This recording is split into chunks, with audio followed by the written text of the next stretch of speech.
C'est l'heure où l'arc-en-ciel se lève à Canal M, épisode 70. Au sommaire aujourd'hui, Sylvie Payette, une autrice alliée de nos communautés. Elle explore les amours entre femmes dans un monde futuriste dans sa série Alizée. La chronique aux petits soins avec Gengis Grenier, l'accès aux soins pour les personnes trans. Un soir d'été de Philippe Besson et un roman sans rien d'Antoine Charbonneau de Mers à lire, c'est queer avec Brian Saint-Louis.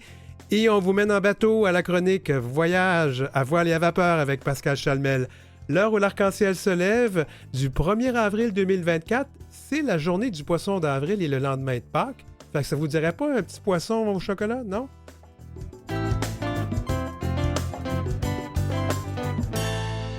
C'est l'heure où l'arc-en-ciel se lève avec Denis Martin Chabot. Bonjour tout le monde. Bien, nous recevons aujourd'hui une autrice très connue.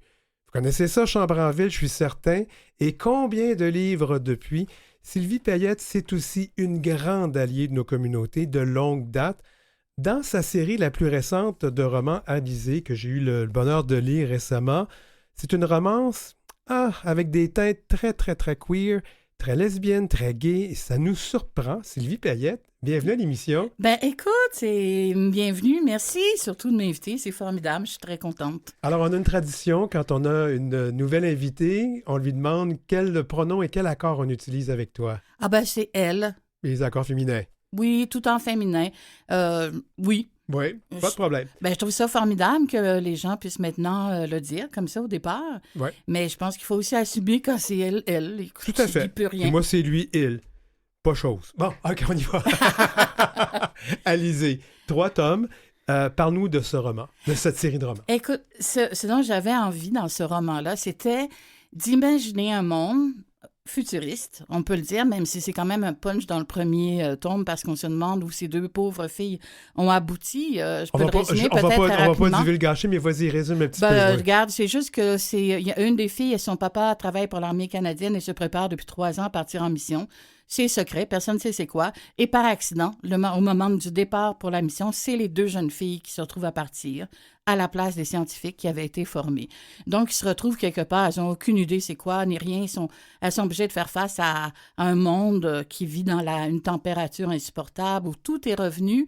Ce que j'ai voulu, c'est de faire un endroit où tout est revenu à la base, aux choses simples, à l'amitié, à la solidarité entre les gens. Tout est revenu donc aux sentiments, mais aussi aux activités de base, accepter chaque jour un après l'autre, en profiter de la pluie, tu sais, des choses comme ça.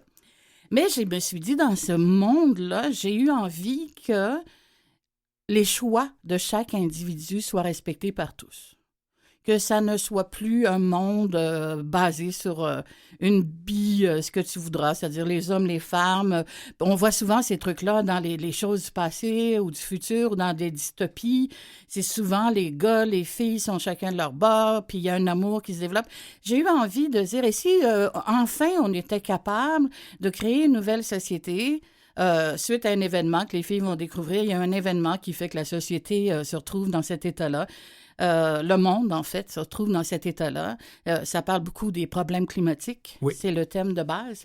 Et je me suis dit, si on était capable de créer un endroit où ces choses personnelles soient normales, acceptées. Alors, à un moment donné, il y a un gars qui dit, écoute, personne ne va te poser de questions. Je peux y aller avec toi. Je peux y aller avec 2 filles, 2 gars, 3 filles. Personne va juger ma décision. Et pour moi, c'était important d'essayer d'imaginer cet univers-là.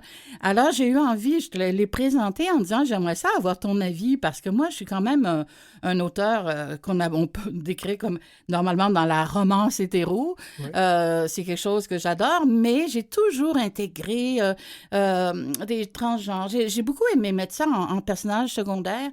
C'est peut-être la première fois où je vais un petit peu plus loin.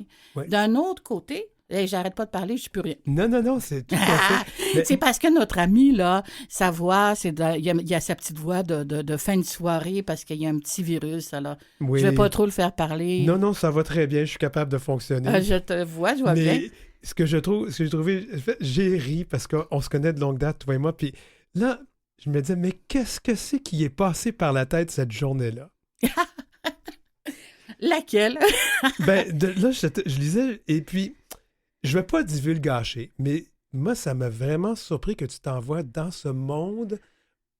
Puis on parle de même. On va parler là, de quelque chose qui est à la base de ce roman-là, c'est les changements climatiques qui fait que les gens doivent réapprendre à vivre. Oui, totalement. Totalement, là. Ils doivent recréer une nouvelle société avec, au départ, essayer C'est de ne tellement pour pas toi d'écrire recréer... ça. C'est pour ça que j'ai été surpris. Oui, recréer une société au départ, c'est-à-dire ce qu'on retient du passé, parce qu'ils connaissent le passé, ils savent qu'est-ce qu'il y avait comme société avant. Et ils se disent, OK, maintenant, on va essayer de rebâtir. Ils n'ont pas le choix. Il faut qu'ils recommencent tout à zéro. Les maisons sont en bambou. Ils sont vraiment revenus à point de départ, mais où finalement, c'est agréable. Finalement, cette façon de vivre où on s'écoute les uns les autres, où tout le monde, évidemment, il leur arrive des aventures, des rebondissements. Mais ce qui était très important pour moi, puis qui me faisait plaisir de venir te parler de ça, parce que je crois qu'on arrive maintenant à ce moment de la croisée des chemins où j'ai pensé faire mon personnage principal lesbienne. Et je me suis dit, mais non, je peux pas faire ça.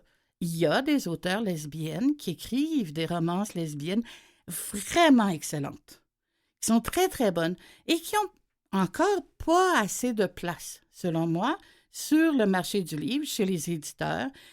C'est pas encore...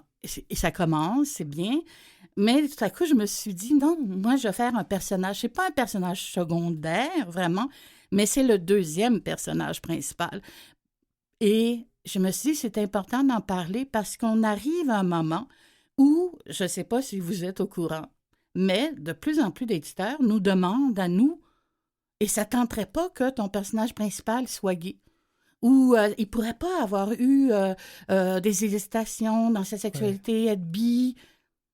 Je l'entends, on m'en parle à moi, mais je l'entends de d'autres auteurs qui me disent « Ah, ben finalement, je vais avoir une romance gay parce que mes personnages... » Et je me rends compte qu'on le demande, selon moi, pas aux bonnes personnes. Te sentais-tu comme une impostrice d'avoir... Oui, je me suis dit, quand on parle de comment on appelle ça quand on fait de la... L'appropriation? Oui, l'appropriation culturelle.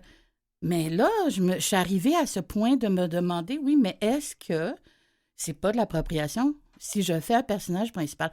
C'est une question, il faut qu'on s'en parle, tu sais.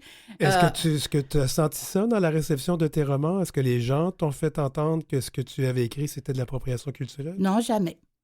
Jamais. Mais je n'ai jamais eu un personnage principal. Oui. C'est-à-dire que dans Lola, les choix de Lola, par exemple, elle rencontre un transgenre qui est un ruru pendant son voyage en Polynésie française et c'est la personne qui va lui donner le courage de se prendre en main et de s'accepter comme elle est.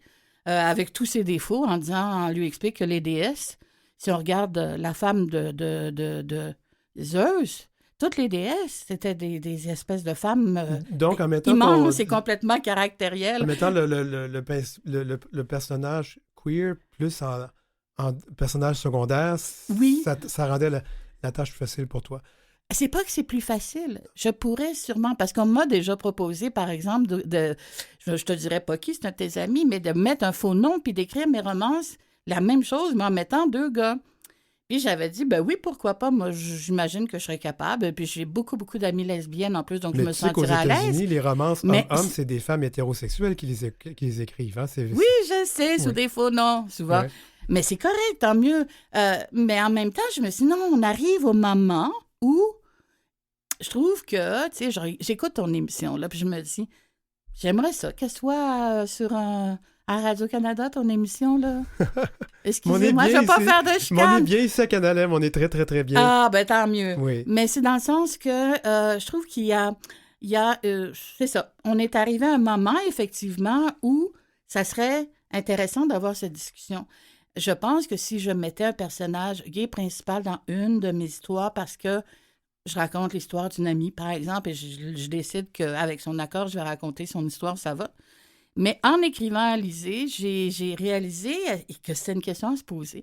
En même temps, c'est pas le personnage principal, mais tu sais, on a cette question à propos des personnes qui viennent d'ethnie. On a cette question pour les personnes qui ont vécu des choses dans certains pays. Et je me dis, ben ça devrait être aussi une question. Je me dis, on est peut-être rendu au moment où il faut se poser cette question. Alors, je voulais te dire ça, mais je voulais aussi dire aux gens qu'on trouve de plus en plus d'ouverture dans les livres, dans les romances aussi, dites hétéro, entre guillemets, parce que je vois de plus en plus d'auteurs qui, effectivement, impliquent des personnages, souvent des personnages principaux, des fois des personnages secondaires. Chez les jeunes, on va en trouver vraiment beaucoup. Mais moi, j'aimerais t'amener sur un autre terrain. Ce que tu écris, ce sont des romans qui sont aussi pour un public jeune.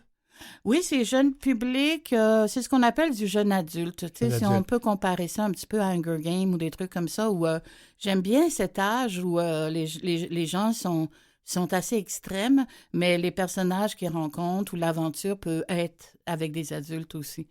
Quelle sorte de réaction tu as eue? Parce que c'est quand même surprenant d'avoir ce genre de personnage de la part de ton public. Non, pas du tout. Il n'y a pas eu de... Moi, je dirais, les jeunes aujourd'hui, non, vraiment, c'est tellement extraordinaire leur en parler. Là. Je sais pas qu'est-ce que les parents font comme travail, mais ils le font bien. Je te dirais que la majorité des jeunes qui viennent... écoute, j'en ai autour, à un moment donné, tu dis, bon, mais le personnage, est lesbienne, ah bon, ben c'est parfait. Non, ils sont très ouverts, là, aux jeunes au Québec. Il faut continuer dans cette voie parce que pour eux, toutes ces choses-là sont parfaitement normales. Vois-tu ce que tu fais parce que tu t'adresses à un public très large? Vois-tu ce que tu fais un peu comme un rôle d'éducation peut-être, d'être agent de changement? Oui. Honnêtement, oui. C'est-à-dire, quand j'ai pensé à mon monde futur, j'ai rêvé d'un monde futur. J'ai beaucoup d'amis qui ont souffert. Tu sais, j'ai un certain âge maintenant. J'ai vu beaucoup de choses désagréables envers des amis là, qui ont souffert d'être gays ou lesbiennes ou d'avoir une identité avec laquelle ils n'arrivaient pas à trouver une place dans la société. Je les ai vus être critiqués, être blessés, être tout ce que tu veux, frappés. Et quand j'ai pensé à mon univers, j'ai eu envie de montrer aux gens, et si on était capable, dans une société comme celle-là, où il n'y a plus de religion, parce que je crois qu'il y a une partie de tout ça qui vient de ça, et qu'on était capable de laisser à chacun la possibilité d'être ce qu'il est et apporter ce qu'il a apporté. Parce que ces personnes-là apportent énormément. Dans la société, il n'y a pas... voilà. Fait que c'est pour ça. Oui, il y a une question. J'ai toujours fait un petit peu d'éducation, tu sais bien. Ben oui, mais comme ta mère, d'ailleurs, Lise Payette, faisait ça aussi. On n'a plus beaucoup de temps, mais j'aimerais ça te demander, c'est quoi tes prochains projets et surtout des projets qui vont inclure nos communautés? Qu'est-ce que tu as en tête, là? Écoute, j'ai une romance, mais extrêmement hétérosexuelle qui s'en vient. Mais j'ai un roman jeunesse qui, je pense, qui risque d'être intéressant aussi à ce niveau-là, parce que c'est un roman jeunesse, une série avec 3 jeunes, et c'est un trio où la fille est amoureuse d'un gars qui est amoureux de l'autre gars qui est amoureux de la fille. Donc, c'est un trio au départ où on est dans un triangle amoureux, c'est un cercle terrible. Affaires, toi. Et ben ouais, c'est ça. Et éventuellement, ils vont finir par trouver un ordre qui marche. Un ordre qui fonctionne pour tout le monde, mais il y a quelqu'un d'autre qui va arriver dans le décor qui va permettre que tout ça fonctionne, mais que tout le monde soit heureux. Mais oui, effectivement, tu me fais penser que dans celui-là aussi, il y a cette image donc de versatilité. On est tous différents. C'est tellement simple. Et pourquoi je suis comme ça? Ben écoute, je suis née dans une famille qui était au départ très ouverte. Oui, mais et j'ai été entourée. Tu as une sœur lesbienne aussi. J'ai une sœur qui est lesbienne et j'ai été entourée de gens aussi. Alors, c'est comme ça. Sylvie Payette, merci beaucoup d'avoir été avec nous. Merci de m'avoir invitée. Et je rappelle que Sylvie va être à Fierté littéraire cet été. Oui, dans le cadre plaisir. de Fierté Montréal. Elle sera mentor dans le cadre de l'activité qui s'appelle Queer Academy. Merci Sylvie. Merci beaucoup. Vous écoutez L'heure où l'arc-en-ciel se lève avec Denis Martin Chabot.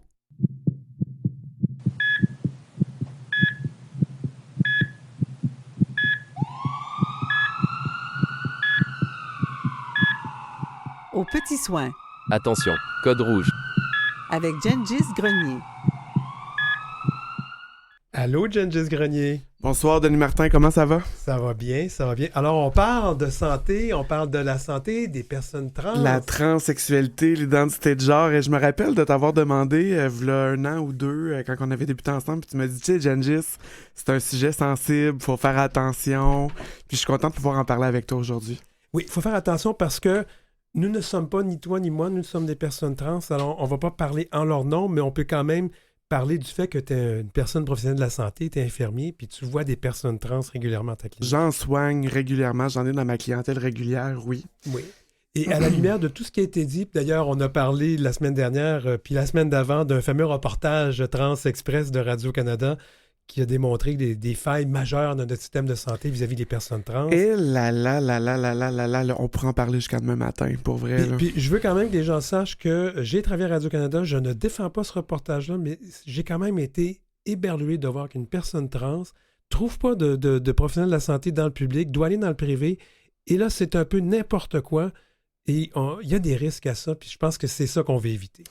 Ouais, tu dans le fond, et puis si jamais je dis des choses qui ne te plaisent pas ou qui pourraient déplaire à ceux qui nous écoutent, je veux que tu me le dises tout de suite. Oh, ouais, regarde, on va y aller. Allons-y. C'est bon. Tu sais, si on se rapporte un peu aux idées de base, là, tu vas me voir arriver dans une espèce de gros coq à l'âne, mais je pense que c'est important de revenir à la base des choses. Parce que y a beaucoup de violences haineuses en ce moment dans le monde envers les personnes trans. Ils ont de la misère à se faire une place dans les pays un peu plus industrialisés, développés.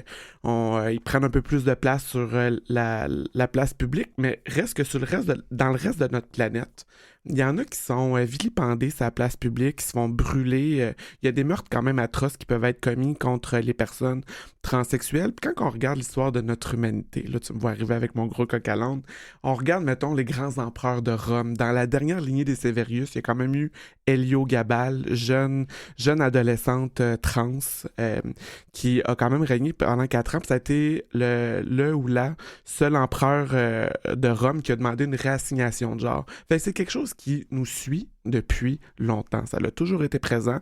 Puis selon les cultures qui ont peuplé le sol de notre planète, ça a été plus accepté, moins accepté. Puis là, on sort comme d'une espèce on est dans une société où ce que la religion a pris beaucoup trop de place pour la monogamie, puis pour aussi d'autres des raisons de gestion, de contrôle sanitaire, où ce que on comprenait pas trop comment que les maladies vénériennes se propageaient à l'époque.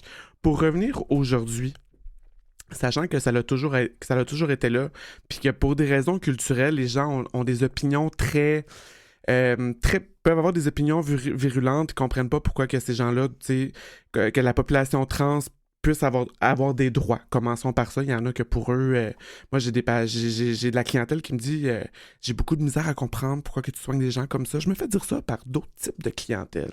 Fait qu'il y a beaucoup d'incompréhension, puis beaucoup de même d'incompréhension, puis beaucoup de méconnaissance de la part des professionnels de la santé, à un tel point où l'Institut de recherche nationale de la santé du Canada publie des mémos dans lesquels on invite les professionnels de la santé à aller recevoir des formations, soit pour se familiariser avec la santé trans et tout ça. On parlait de Radio-Canada un peu plus tôt dans l'émission aujourd'hui. Radio-Canada, l'année passée, publiait un petit article dans la presse canadienne. Là, ça va faire 1 an pile aujourd'hui. Tu sais, comme de quoi que suite à la gestion de la COVID-19 là, entre 2020 puis 2023, 67% des crimes haineux ont quand même été dénotés en augmentation envers la population LGBT. Puis seulement moins d'1 personne sur 2 qui ont réussi à être sondées chez la population trans étaient capables de recevoir des soins. Moi, ce que je vois dans ma clientèle, c'est que ma clientèle aisée ne reçoive aucun soin au Canada. Ils se déplacent dans des pays un peu plus ouverts sur la culture trans, comme la Thaïlande, la Corée du Sud, vont très loin sur la planète. On parle pas de parcourir des distances. Ça coûte moins cher aussi. Ça coûte moins cher. Peut-être en Thaïlande, peut-être en Colombie, mais en Corée du Sud, c'est pas donné. Là. Okay. C'est pas donné. Ils vont chercher leur hormonothérapie sur le marché noir. Mais pourquoi? Comme je vous dis, comme je te dis, Denis Martin, il y a beaucoup de méconnaissances chez les professionnels de la santé locale ici. Puis, je pense qu'il y a un mea culpa à faire. Je ne sais pas si j'ai le droit de m'excuser au nom de tous les professionnels de la santé du Québec, mais Je pense que les ordres professionnels et les collèges professionnels ont un rôle à jouer dans leur mandat de protection du public et devraient peut-être se doter d'un sous-mandat, tu sais, par rapport à la population transsexuelle ou transidentitaire pour au moins accroître un peu, rendre plus accessibles les formations là, de familiarisation avec les communautés trans là, au Québec et au Canada. Parce que j'imagine qu'une personne trans arrive, a besoin... non, avant de commencer là, une personne qui souffre de dysphorie de genre, ça commence là, a besoin de soutien, n'est pas... Tu sais, si tu vis dans un milieu où déjà c'est pas très ouvert, t'as peut-être pas le goût d'aller voir ton médecin de famille. Hein? Écoute, comme tu as bien commencé ça, tu as dit on va commencer là, ben ça commence mal, Denis Martin, parce que là, je sais que je travaille dans plusieurs milieux différents, je veux pas qu'on vise un milieu de travail en particulier que d'autres. On est large, j'ai vraiment plusieurs employeurs à différents niveaux. Puis j'ai déjà entendu dans un cabinet médical une patiente qui arrivait puis qui voulait recevoir une hormonothérapie pour une éventuelle transition. Puis le médecin a répondu très mathématicalement ou très froidement à la patiente. Il lui a répondu d'un ton quand même assez bête. Moi, j'ai trouvé ça bête. Puis je suis quand même quelqu'un d'assez souple dans la vie, mais je l'ai trouvé bête. Il a dit « La dysphorie de genre est le trouble identitaire de la sexualité le plus grave que l'on connaît en psychiatrie. » Il dit, tu sais, déjà que les endocrinologues sont pas accessibles, les psychiatres sont pas abordables, avoir le référencement pour commencer une thérapie de soins, disons ça comme ça, au Québec est quelque chose, là, c'est comme un parcours du combattant interminable.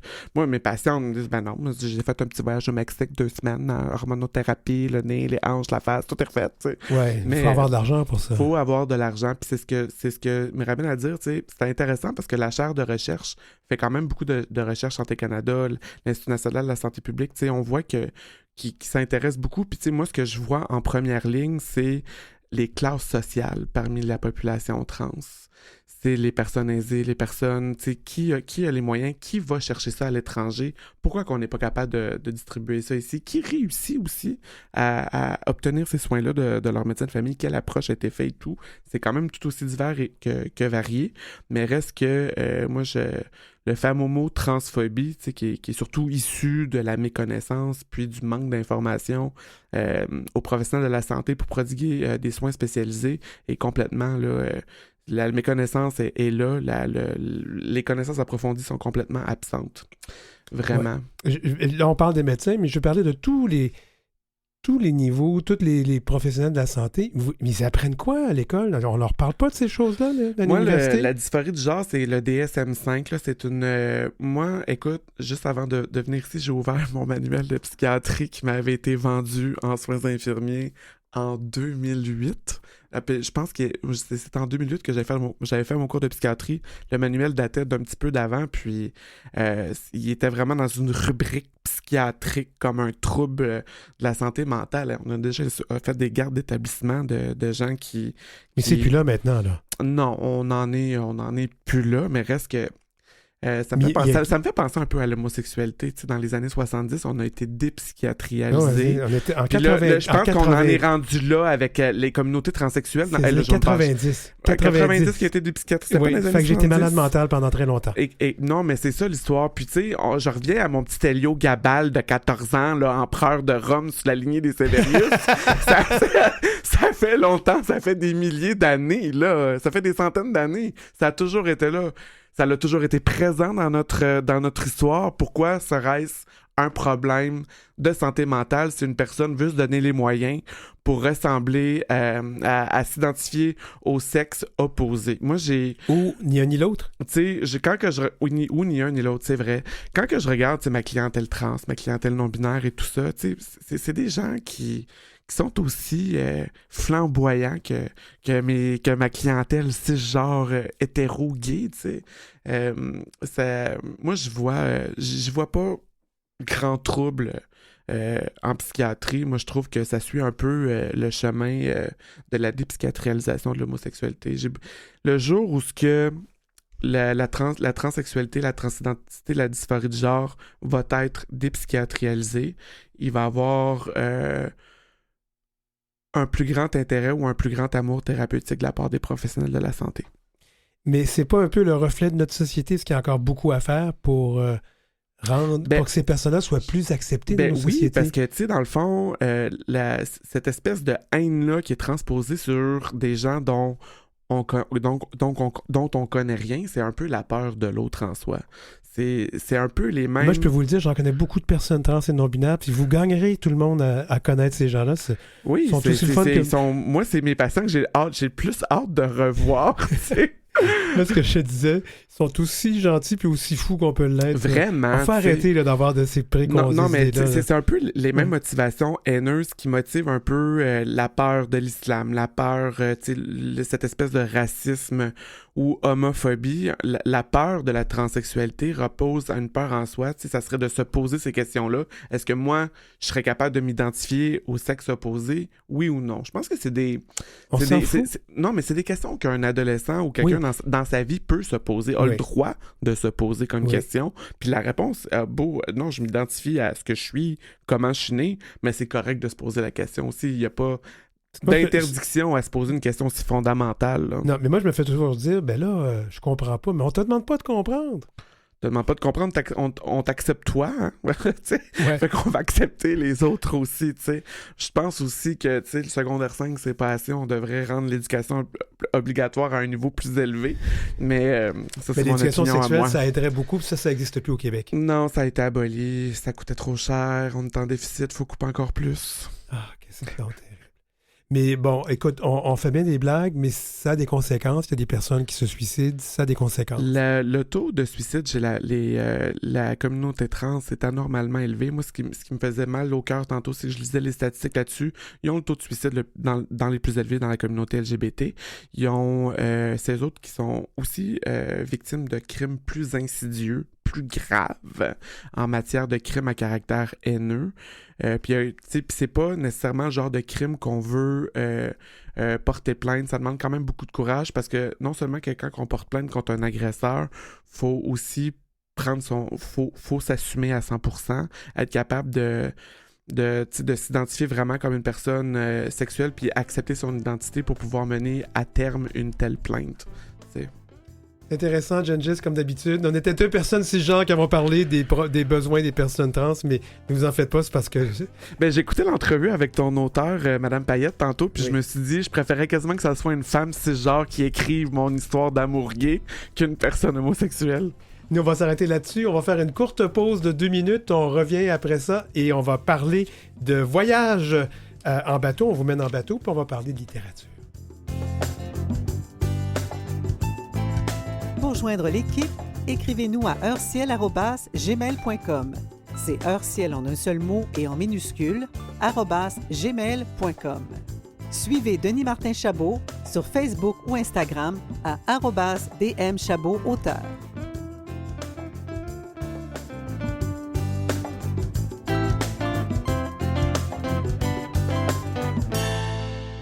C'est l'heure où l'arc-en-ciel se lève avec Denis Martin Chabot. Bonjour tout le monde, on est de retour à l'heure où l'arc-en-ciel se lève. Aujourd'hui, cette deuxième demi-heure, c'est la chronique à voile à vapeur, la croisière s'amuse, mais avant tout ça, on va dire la croisière lit. Ouais, c'est ça.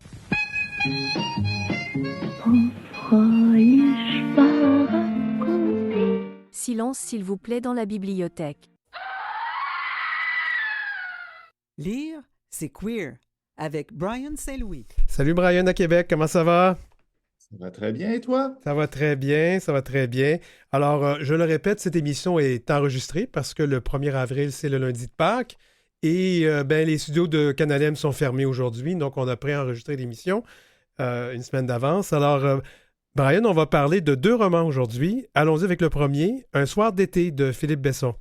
Ben oui, peut-être un livre à apporter en vacances, pourquoi pas, parce qu'il est justement question de vacances dans ce livre-là. C'est le nouveau roman de Philippe Besson que vous connaissez peut-être. Moi, je le connais assez peu.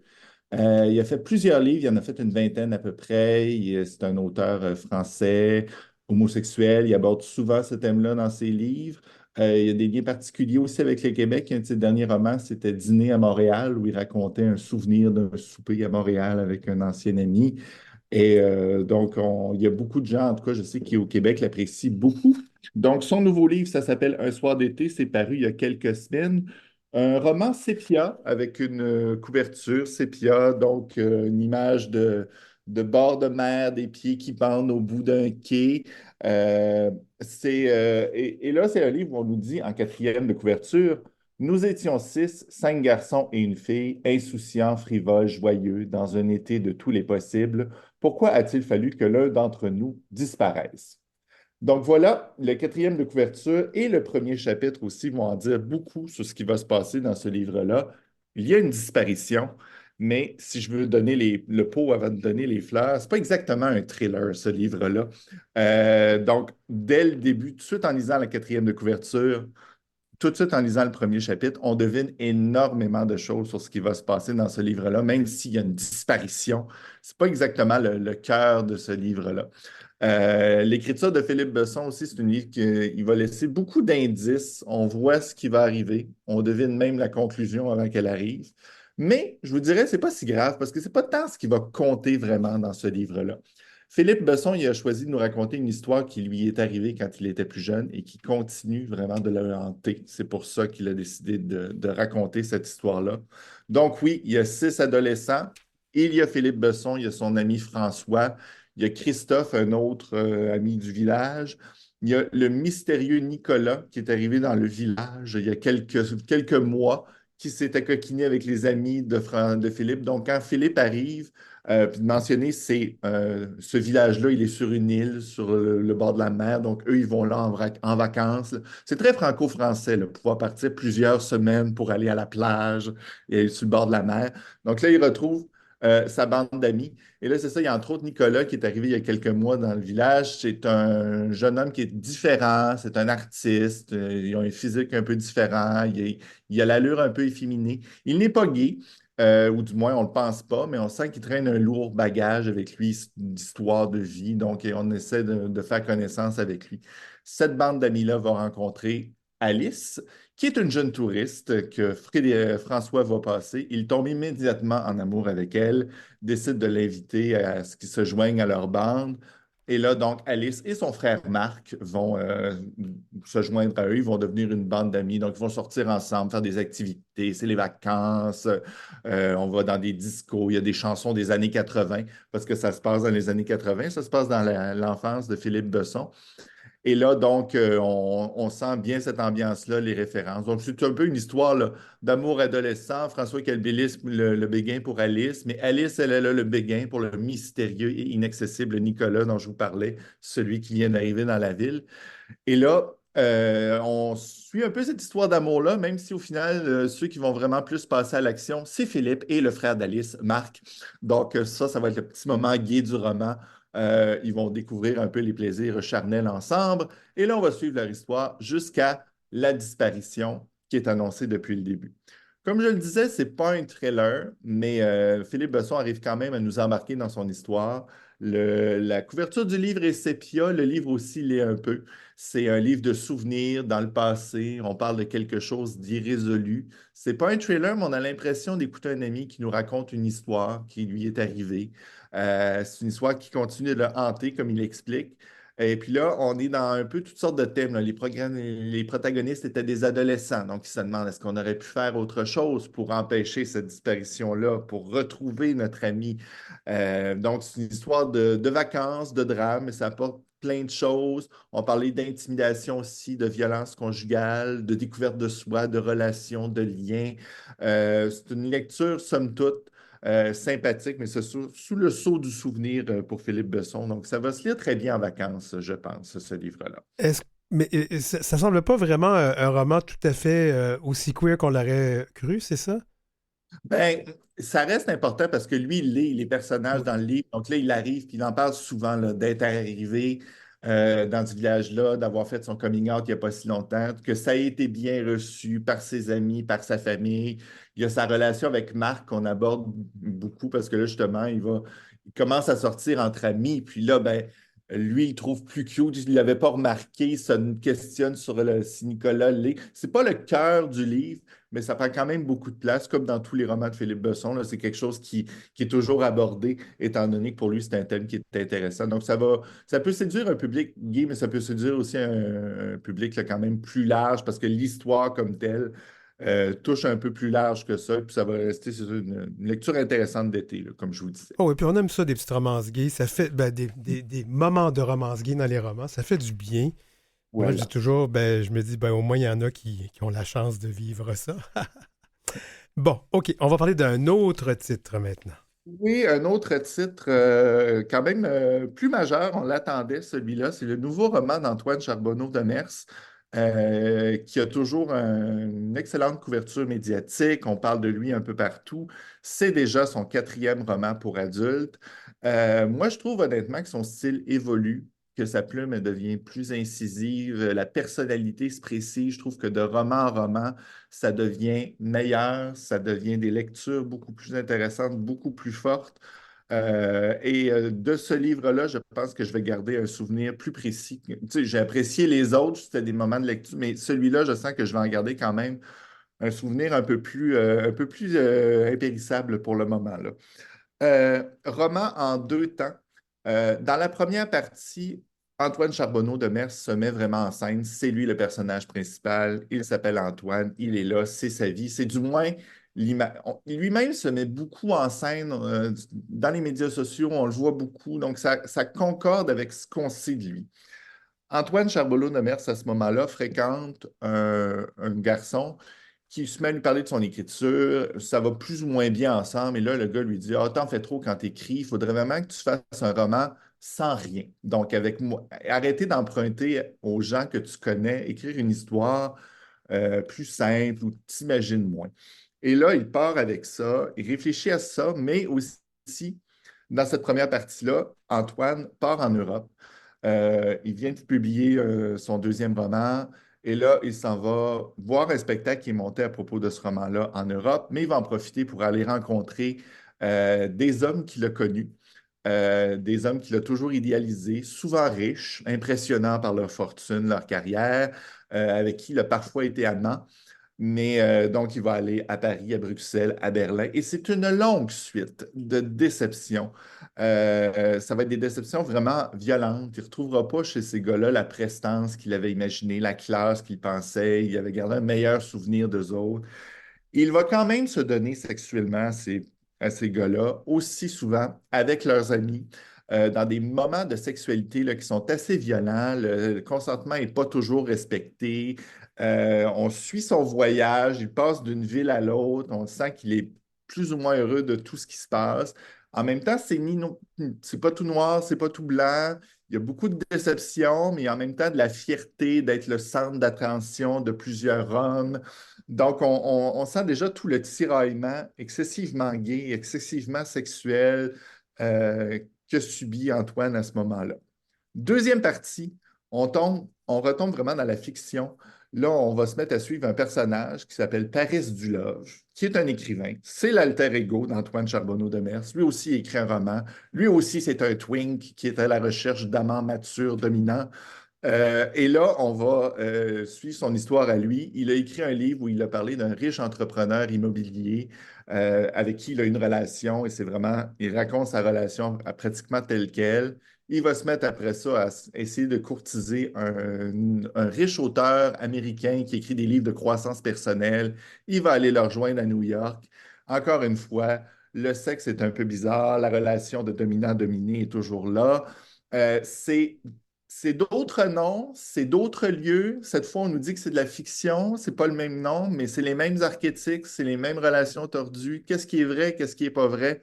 Donc là, c'est ces deux parties de roman-là qu'on met en miroir l'un face à l'autre et ça devient intéressant comme réflexion, comme lecteur à ce moment-là. C'est pas la première fois qu'Antoine Charbonneau de Mers parle vraiment de relations amoureuses entre des jeunes twinks et des hommes matures. Là, on va encore très loin. On analyse ce type de relation-là. On cherche à comprendre pourquoi ils continuent de vouloir fréquenter ces hommes-là, même si c'est souvent décevant, pourquoi ils continuent de chercher leur protection, leur amour. C'est assez dur, c'est confrontant, c'est des archétypes du milieu gay qu'on connaît, qui existent, qu'on voit souvent. C'est un roman qui nous rend un peu inconfortables, qui nous fait poser beaucoup de questions, mais il n'y a pas que ça. C'est un roman sur les aspirations des gays, sur les classes sociales, sur le pouvoir, l'argent, le sexe. C'est vraiment, comme je le disais au début, là, c'est pas un roman. Finalement, ça s'appelle Roman sans rien, mais c'est un roman sur beaucoup, beaucoup de choses. On va parler aussi beaucoup là, d'autofiction et de réel. On est proche de Nelly Arcan. Je l'avais déjà dit, je trouve qu'il me fait penser à Nelly Arcan. Il se met beaucoup en scène. Il y a beaucoup de sexualité. Qu'est-ce qui est vrai, qu'est-ce qui n'est pas vrai? Lui se met en scène. On sait qu'il se met en scène sur Instagram dans la vraie vie. Finalement, au final, on espère que tout ça ne lui est pas arrivé, même s'il y a beaucoup de vrai, on ne sait pas où tracer la frontière. On espère qu'il va bien, qu'il prend soin de lui, honnêtement, parce qu'il y a des moments où on fait comme, mon Dieu, ça fait pitié, c'est comme triste. Ouais. Et, mais en même temps, c'est un roman qui est tellement vrai, qui est tellement d'histoires, qui mêle tellement d'archétypes et de choses du milieu gay. C'est confrontant comme lecture. Euh, je crois, moi, je trouve que c'est son meilleur, comme je le disais, jusqu'à présent. L'histoire se tient, tout va bien. Puis il faut Par rappeler, contre, oui, faut rappeler quand même que c'est un jeune auteur qui a déjà beaucoup de prix à son arc. Son premier roman, Coco, lui avait valu le prix Robert Clich. Et puis, oui, il a gagné le prix du roman gay aussi. C'est un auteur très suivi, très connu. Là, ce que je me demande, c'est est-ce qu'il va avoir un succès vraiment populaire avec ce livre-là? Comme je vous disais, la sexualité est très crue, très violente. Faut en avoir conscience en commençant la lecture. Mais oui, il a beaucoup de talent. C'est juste de savoir à quel point cette limite-là entre la fiction et le réel, là, qu'est-ce qui est. Ça apporte sa part de malaise, mais c'est ça qui rend le roman aussi très intéressant, justement, là. Donc, à mettre dans plusieurs mains quand même, là, je sens qu'il va trouver plusieurs lecteurs avec ce livre-là, qui vient tout juste de paraître, là, ça fait quelques jours, chez VLB Éditeur. Donc, on risque d'en reparler. merci beaucoup, Brian Louis à Québec. Ça me fait plaisir. À la À la prochaine. prochaine. Vous écoutez L'heure où l'arc-en-ciel se lève avec Denis Martin Chabot.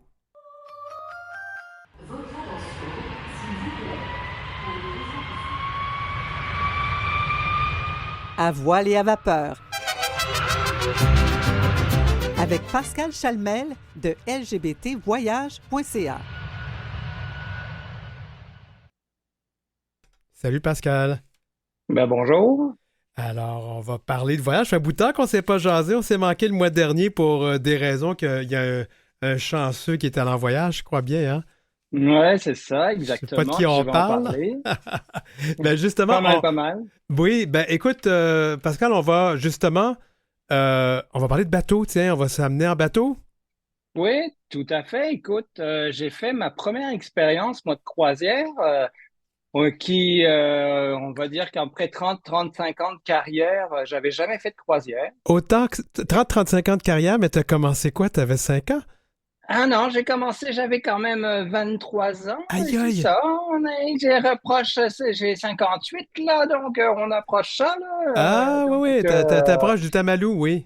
Ouais, donc écoute, c'était ma première expérience de croisière. Et, j'avais toujours eu un peu peur, moi, des croisières, de tout ce qui était bateau, tout ça. Je sais pas si tu sais, j'avais des a priori par rapport à ça.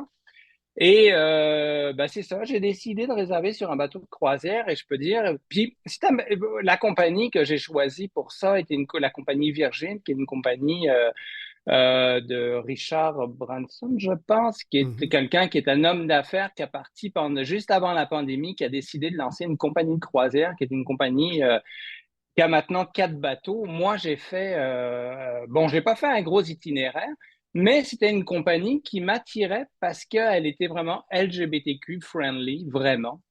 Et j'ai vraiment pas été déçu.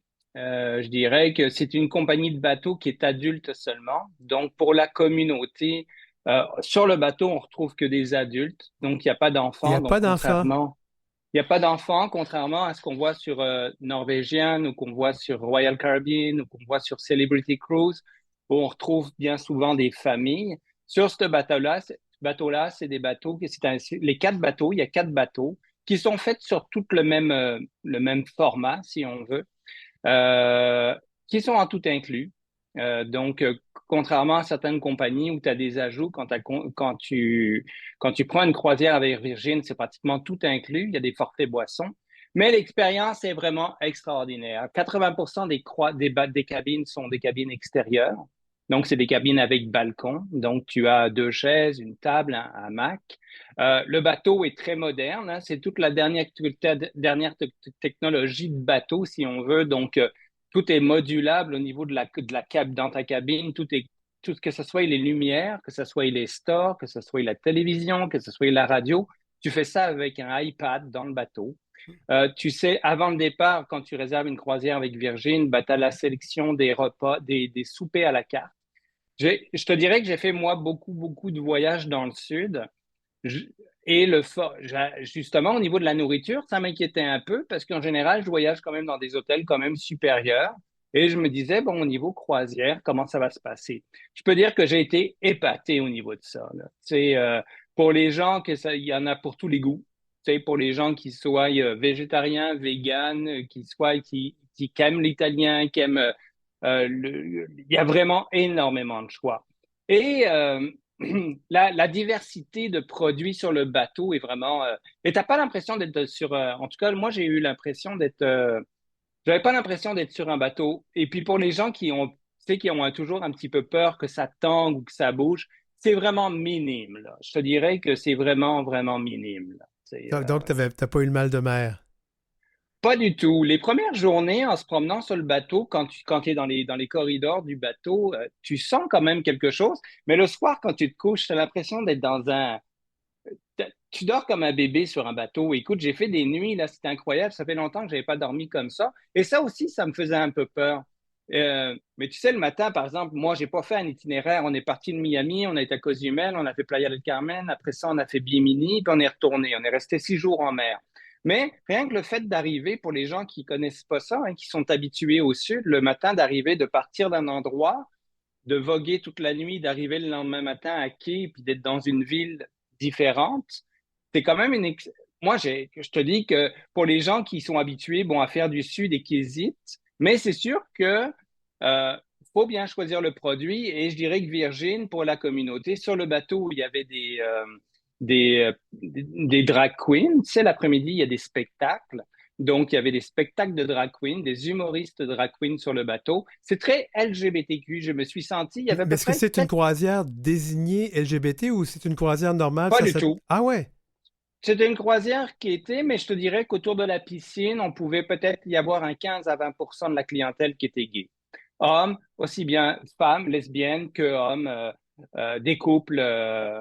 Donc, les inclusions au niveau du bateau, ben, ça te donne, dans cette compagnie-là, ça te donne à peu près, tu as le choix de 20 restaurants, donc à peu près 5-6 à la carte. Avant ton départ, tu peux choisir tous tes restaurants à la carte. Ce qui est le fun, c'est d'essayer. Et puis, je te dis que quand tu arrives dans les restaurants à la carte, c'est sûr que ce sont des croisières. Tu sais, c'est pas des croisières à 800-900 $. C'est des croisières qui se détaillent aux alentours de 2000-2500 pour une croisière dans les Caraïbes. Si on parle des croisières Europe, on va parler peut-être de 3000-3500 $ par personne. Mais là-dedans, tu as toutes les classes qui sont incluses. C'est-à-dire que si tu aimes faire du yoga, si tu aimes faire tu veux faire des classes de méditation, tu veux faire il y a tout un choix incroyable sur le bateau. Il y a juste la boisson qui n'est pas incluse. Ils vendent, attention, tout ce qui est de boisson alcoolisée n'est pas incluse. Donc, ce que tu fais avant ton départ, bon, suivant tes consommations, tu achètes ce qui s'appelle le bar tap, qui est un forfait boisson qui va avec ton bracelet parce que à l'entrée du bateau, moi, les croisières, je m'étais toujours dit, ça va être laborieux, on va arriver à Miami, là, ça va être long, et puis je suis sûr qu'on va faire des lignées, puis le débarquement du bateau à chaque fois qu'on arrive, ça va être long. Écoute, c'est incroyable. On arrive là au port, 10 minutes plus tard, on était pratiquement dans la cabine. C'était incroyable comment c'était bien régularisé et comment ils sont bien préparés. Quand tu arrives dans les escales, c'est la même chose. Tu débarques, tu as ton passeport, tu débarques, tu sors du bateau, paf, paf, paf, ça prend 5-10 minutes. Le retour à Miami pour reprendre ton avion, ça se fait très, très, très bien. Et à partir du moment que tu es au port de Miami, et ça doit être la même chose partout, tu es encadré. Donc, tout ce qui est bagages, tout ça, je te dis, une demi-heure plus tard, tu es dans la chambre et puis tu as tes bagages. Là. C'est Wow. vraiment extraordinaire. Et la qualité, bon, je dirais que la qualité des produits, la qualité des spectacles. Sur le bateau, il y a des casinos, il y a un casino, il y a une discothèque, il y a des salles de spectacle, il y a des... tu t'ennuies vraiment pas. C'est pour les gens qui ont peur. Et ils ont des très beaux itinéraires sur l'Europe. Là, on parlera de l'Europe maintenant qui s'en vient. Les bateaux partent bientôt des Caraïbes pour s'en aller jusqu'en Europe. Départ de Barcelone, par exemple, départ de plusieurs ports. Et ils font des villes, ils font la Croatie, ils font... alors, je trouve que c'est un produit, tu vois, pour la communauté. Moi, je me suis jamais senti mal par rapport et la clientèle. T'étais allé avec ton copain, c'est ça? Oui, exactement. Vous êtes tenus main dans la main sur le pont et tout ça? Il n'y avait pas de problème pour qu'on soit vraiment à l'aise, vraiment, il n'y avait aucun problème. Ils le mentionnent bien aussi dans leur publicité ou dans leur vocation au niveau de la communauté, mais qui englobe aussi bien les trans que ça aussi bien les couples de femmes, les couples d'hommes. Tu le vois dans leur concept au niveau, le Richard, là, le propriétaire de cette compagnie, a voulu faire une compagnie inclusive vraiment, et ça se ressent beaucoup. Moi, je peux te dire que j'ai fait quelques croisières dans ma vie, des croisières gays qui étaient organisées par Atlantis, qui est un produit que tu connais aussi. Ouais. Et d'abord, l'embarquement, c'était hallucinant, comment c'était compliqué, puis les files d'attente et tout. Moi, ça m'a découragé de faire des croisières dans la vie. Et j'ai aussi fait une croisière pas gay, je sais pas comment est-ce que je pourrais la décrire, avec Royal Caribbean. Et à l'époque, j'étais avec quelqu'un et j'avais l'impression qu'on était les animaux de cirque. Tout le monde va avoir ses photos avec nous. Alors, tu vois, parce que tu vois, sur 2 points que moi, je n'ai pas du tout ressenti. Et il y avait beaucoup, je te dirais que peut-être 15-20% du bateau, c'était quand même des couples de même sexe. Là, je te dis, on était autour de la piscine, il y a plusieurs ponts. Le soir, quand on allait au bar, j'ai vraiment ressenti, on voyait, puis tu sais, c'est une clientèle, moi je trouvais que c'était une clientèle, une 40-60 ans à peu près. C'est pas une clientèle, moi les croisières, je me disais tout le temps, la croisière, je ferais ça quand je serais très vieux, tu sais, une croisière, je ferais ça, puis... mais au contraire, j'ai trouvé que la dynamique de la croisière était vraiment intéressante. Pour quelqu'un qui faisait une première croisière, c'est sûr que moi, tu me dirais, bon, aller dans j'avais visité il y a quelques années un bateau à Miami qui était de Norvégienne. Puis bon, j'avais vu les strapontins, tu sais, pour les enfants, les glissades d'eau, tout ça. Moi, je me reconnais pas là-dedans. Tu sais, j'ai pas envie de vivre ce genre de vacances. Là, tu sais, même dans mes tout inclus, j'essaye d'avoir en général des tout inclus adultes. C'est pour ça que ce produit-là, j'ai voulu l'essayer parce que je me suis dit, pour la communauté, ça peut être intéressant parce que c'est un bateau adulte seulement, puis bon, c'est des adultes quand même d'une clientèle, et puis c'est pas une clientèle non plus âgée. On n'a pas remarqué qu'il y avait une clientèle. C'était comme je dis au niveau de l'âge, comme je dis des fois à mes clients, vous inquiétez pas, tu sais, les gens, tu sais, elle est abordable, elle est friendly pour les gens aussi qui sont dans la quarantaine, 35 ans. Je verrais très bien des couples de 30-35 ans sur ce bateau-là. C'est très moderne, très contemporain. Tu rentres dans le bateau, écoute, l'éclairage, tout ça fait que c'est très jeune. Et les parties, le soir, c'est assez... oui, beaucoup. Écoute, la discothèque, tout ça, ça bouge. Autour de la piscine, là, ils font ils mettent de la musique, tout ça. Oui, c'est très animé. C'est pas quelque chose où ils font pas du tricot autour de la... Tu sais, c'est vraiment pour l'animation, là. Tu sais. Alors, c'est un excellent produit. Je dirais que c'est un beau produit à découvrir. C'est sûr que c'est pas à la portée de tout le monde au niveau des bourses, là. Je te dirais que, franchement, moi, j'en ai pas encore vendu.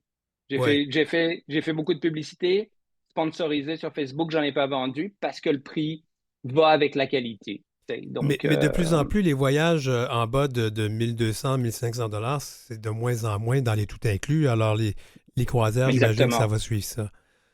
C'est ça. Tu parles d'une croisière en Europe, c'est 3500 pour ça. Mais écoute, il faut voir l'inclusion. Tu sais, comme je dis tout le temps, ça va avec le prix que tu payes. Tu achètes une Audi, tu as le prix que tu payes. Si tu achètes une Lada, ou, ça va avec. Là, mais à recommander, puis les gens qui ont des questions, là, j'ai adoré, puis je serai très, très bien placé pour bien les diriger. Alors, Pascal Chamel a découvert les croisières. C'est quand même Tout à fait. hallucinant parce que je me rappelle, tu m'avais dit que tu n'avais jamais fait ça de ta vie. Puis là, quand tu m'en as parlé, Non, je dis, ben puis arrête, là, écoute, j'espérais avoir plein de clients en revenant pour leur en parler de mon enthousiasme. Et puis là, j'avais hâte de faire l'émission pour en parler parce que c'est tellement un beau produit, là, on verra alors c'est chose faite. On verra ce que ça va donner. Ben écoute, Pascal Chalmel, merci beaucoup d'avoir été avec nous. C'était Pascal Chalmel de lgbtvoyage.ca. Puis j'imagine que tu annonces ces croisières-là sur ton site aussi. Oui, sur ma page, sur le site Internet. Puis je fais de la publicité sponsorisée. Les gens qui ont des questions, c'est en anglais, mais j'ai fait la traduction en français. Il n'y a pas de problème, on peut bien les aider. Ah, ben c'est super. Merci beaucoup, Pascal. Ben, merci à vous. À la prochaine. Bye bye.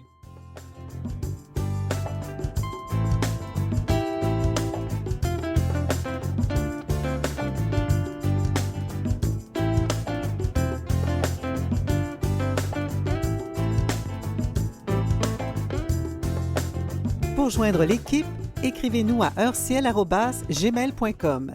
C'est heureciel en un seul mot et en minuscule, @gmail.com. Suivez Denis Martin Chabot sur Facebook ou Instagram à @dmchabotauteur.